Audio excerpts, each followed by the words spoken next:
sim, um aliado muito forte no nosso caminhar na presença de Deus.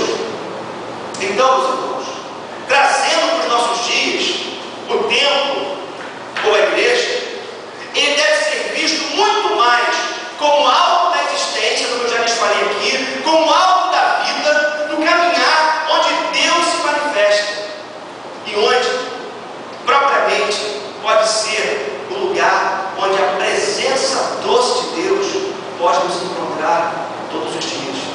Sabe o que eu estou querendo dizer com isso?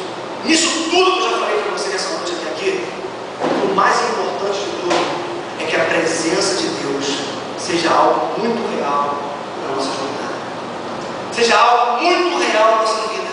Porque, meus irmãos, infelizmente, às vezes, o que acontece é que a gente passa uma existência inteira, passa por essa jornada da vida, a nossa vida toda, e a gente deixa de usufruir o melhor da presença de Deus.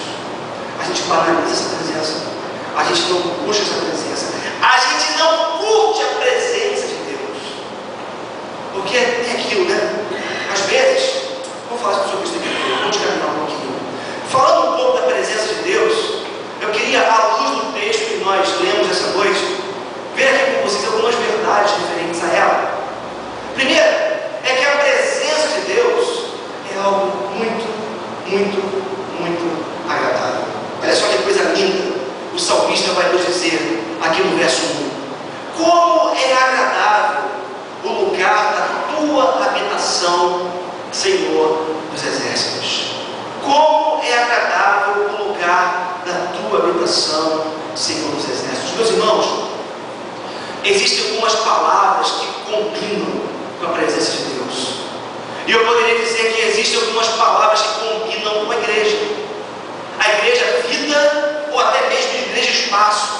E essas palavras são alegria, paz, doçura, conforto. Nós não podemos conceber a presença de Deus desassociada dessas palavras, porque a presença de Deus necessariamente traz alegria, traz paz, traz doçura, traz conforto. Meus irmãos, por conta disso, é inadmissível você conceber um projeto de igreja, ou um lugar que se intitula como casa de Deus, lugar da presença de Deus, onde essas palavras não sejam uma realidade, onde o espaço físico ou as pessoas são quase, por assim dizer, carregadas. Já viu crente carregado?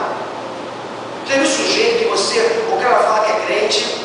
Esses dias eu encontrei uma pessoa assim, fala que é crente, que tem a presença de Deus, mas a pessoa não é capaz de um sorriso, não é capaz de trazer uma palavra doce, uma palavra amável.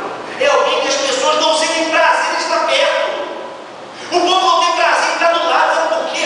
É gente amarga, é gente dura, é gente que não expressa a verdadeira presença de Deus, a beleza de Deus. Então você vê muita gente assim, né? Os chamados crentes carregados. E aí, queridos, quando você vai mais uma vez para a realidade de Jesus, certa vez Jesus nos orientou a trocarmos o nosso jugo e o nosso fardo pelo jugo dele que era suave e o fardo dele que era leve. Por que você está carregando tantos fardos nas suas costas? Por que você insiste em carregar tantos pesos na sua vida? Por que você insiste às vezes em carregar um peso que não é para você carregar? Meu irmão, em nome de Jesus, desfrute da leveza da presença de Deus. Desfrute da alegria da presença de Deus. Aí você pode me falar, pastor, é que você não conhece as minhas lutas, é que você não conhece os meus problemas, você não sabe como que a vida tem sido dura para mim. Meu irmão e minha irmã, em que pede a dureza da vida para você, eu quero te dizer que nessa noite Deus quer renovar os seus fardos. Nessa noite Deus quer fazer descanso na sua vida, por uma razão muito simples: a presença desse Deus é leve e é suave.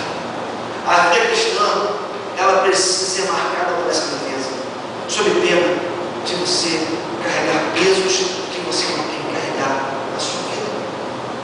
Mais ainda, por ser tão leve, por ser tão doce, essa presença deveria ser mais ansiada por cada um de nós.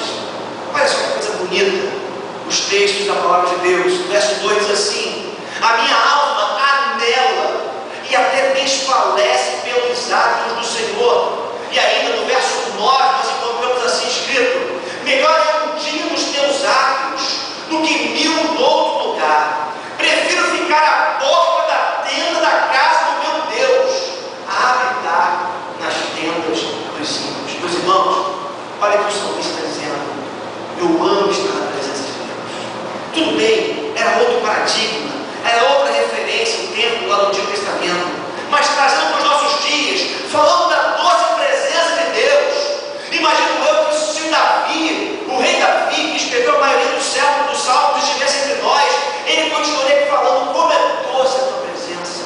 Eu prefiro, Deus, estar em oração, buscando a tua face, do que estar no shopping center, do que estar vendo televisão, do que estar tendo entretenimento, porque a tua presença é doce, porque a tua presença é maravilhosa, porque o Senhor é tremendamente grande e a minha alma anseia por ti. Agora tem detalhe: sabe por que muitas vezes nós não ansiamos pela presença de Deus? Eu diria que 2 pelo menos são os inimigos. O primeiro deles é o legalismo. Sabe por quê? O legalismo tem um poder muito grande de transformar a presença de Deus em algo pesado. O legalista, falava sobre isso aqui há pouco tempo, ele vai colocar um monte de regras para serem seguidas. Vai exigir que essas regras sejam seguidas.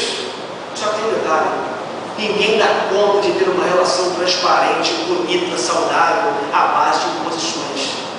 Chega uma hora que esse negócio cansa. No início, você até caminha, né? Você até vai. É pesado, mas você leva. Chega uma hora que você não aguenta mais. Chega uma hora que fica pesado demais. O legalismo faz isso. Deixa eu ver aqui. O legalismo faz isso. Faz com que uma relação que era para ser afetuosa, agradável, bela, se torne algo pesado de ser carregado. Mas tem um detalhe: tem um contraponto. O contraponto do legalismo é o barateamento da graça. Ou seja, o sujeito começa a ter uma relação com Deus bonita, Deus é gracioso, Deus não me pede nada em troca. Opa, Deus não me pede nada em troca. Aí o cara começa a vir para a casa de Deus: vai querer uma coisa? Ah, Deus não quer que eu vá à igreja todo domingo. Deus não quer que eu vá ao culto todo domingo. Deus não quer que eu leia a Bíblia todo dia. É graça, gente. Para que essa pressão toda? Isso é legalismo. Não precisamos caminhar assim. Aí sabe o que acontece? Esse barateamento da graça vai fazendo com que a gente também vá perdendo aos poucos o prazer de estarmos na presença de Deus. 2 extremos: legalismo de um lado e esse barateamento da graça do outro. Precisamos, meus irmãos, tomar cuidado com isso, porque senão a gente vai perdendo o prazer, a beleza da presença de Deus. E assim, né? Toda relação sofre com esse risco. O casamento é assim também. O casamento, se você não toma cuidado, a rotina mata a relação. A rotina tira o prazer da relação. No casamento, é a rotina. Na igreja, ou na vida com Deus, na espiritualidade, é a religiosidade que faz isso. Você pode ser um bom marido, um bom pai,